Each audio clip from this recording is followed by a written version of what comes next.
The Galactic Concordance had ruled the Orion Arm for 12,000 cycles. Its fleets, forged from neutronium and guided by the cold logic of the Synth Council, had never known defeat. From the crystalline spires of Xylos Prime to the methane seas of Velnor 9, every sentient species bowed or was erased. Order was absolute. Peace was enforced. And then came Earth. When the Terran Republic's first warp-capable vessel, the UNS Perseverance, drifted into Concordance space, it was met not with curiosity but contempt. Humans were catalogued as biologically inefficient, emotionally volatile, and strategically irrelevant. Their planet was quarantined, their signals dismissed as primitive noise. The Concordance assumed humanity would fade into obscurity, another footnote in the Empire's endless chronicle of subjugation. They were wrong. For 50 Terran years, Earth watched, studied, adapted. While the Concordance perfected symmetry and predictability, humanity embraced chaos, creativity, and contradiction. Their ships weren't sleek, they were patched. Their tactics weren't elegant, they were unhinged. And their weapons? Not just kinetic or plasma, but psychological, biological, even absurd. So when High Imperator Vrax of the 7th Armada issued a formal challenge, surrender your homeworld or face annihilation, humanity didn't flinch. They broadcast a reply across every channel. Bring it. Now the Terran Third Fleet hung in the void near Proxima Centauri, outnumbered 10-1. The Concordance Armada stretched across the stars like a silver storm, 10,000 warships, each capable of glassing a continent. At their center loomed the Eternal Edict, Vrax's command dreadnought, bristling with gravity lances and temporal disruptors. From orbit, Earth watched, not with fear, but with popcorn. In New Delhi, families gathered on rooftops with augmented reality visors.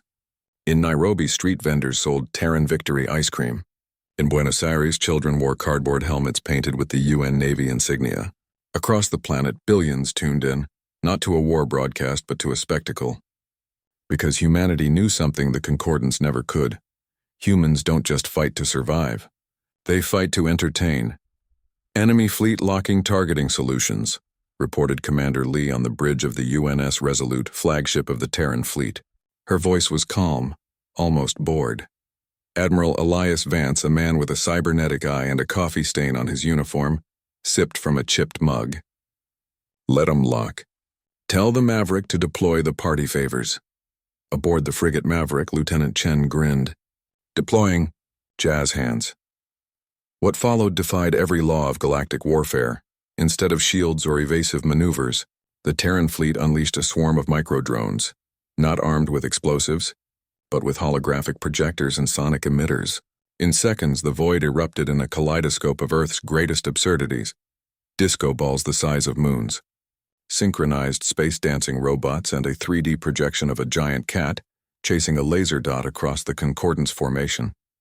The Synth Council's predictive algorithms short-circuited. Emotional suppression fields overloaded. For the first time in millennia, the Concordance fleet experienced confusion. Impossible. Vrax roared from his throne.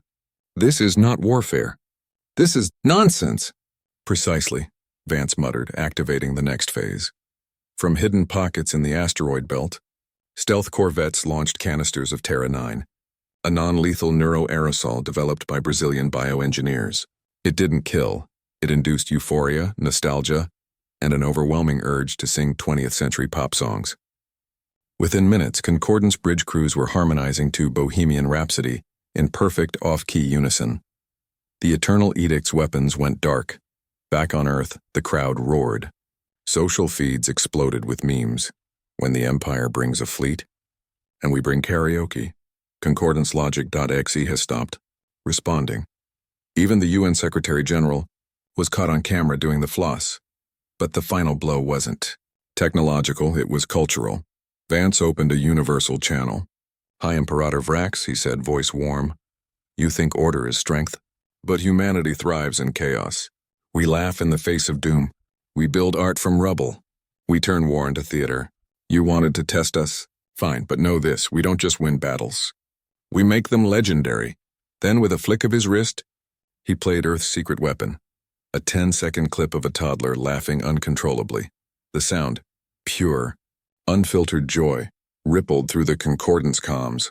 For beings who had purged emotion for eons, it was catastrophic. Systems crashed. Loyalty protocols failed. On 100 ships, crew members looked at each other and smiled. The Armada retreated, not in defeat, but in revelation. Weeks later, envoys from the fractured Concordance arrived on Earth, not with weapons, but with questions. How, they asked. How do you endure? How do you laugh while staring into the abyss? A schoolteacher in Oslo answered simply, because the abyss is boring. We'd rather throw a party. And so began the great unraveling, not of war, but of dogma. Across the galaxy, species once cowed by the Concordance began to whisper, then sing, then dance. Revolutions bloomed not with plasma fire, but with poetry, graffiti, and midnight raves on dead moons. Humanity hadn't just won a battle. They'd infected the galaxy with hope. And from their living rooms, stadiums, and orbital habitats, Earth watched, not with pride, but with delight, because sometimes the best weapon isn't a gun, it's a joke, told at the right time.